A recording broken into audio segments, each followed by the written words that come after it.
Wanting to give you all a part 2 to give you some really tangible examples of where I feel like the spectrum lands, including, yes, where critiques of Islam are completely appropriate and justified. So let's start off with Islam specifically. If you want to critique the Taliban, if you want to critique ISIS, if you want to critique Islamic governments, countries that have oppressive systems, I'm sure we all can think of some. If you want to call out Islamic scholars of different sects who are pedophiles or who abuse women or who do any of these things using their systemic power as scholars, as men, as completely appropriate. I'm here for it.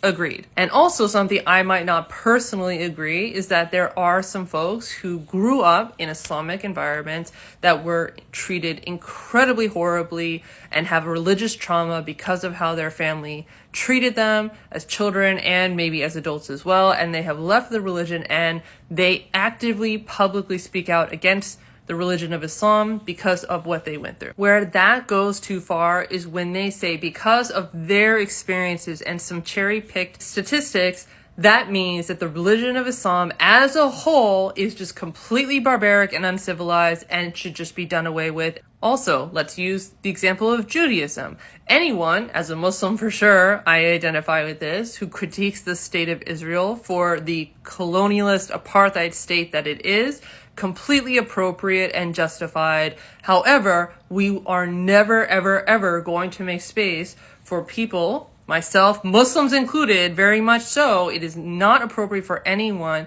to then wrap up because there is this state, this systemic power over certain oppressed populations that therefore, because Israel calls itself a Jewish state, that therefore all of Judaism and all Jews follow under that umbrella.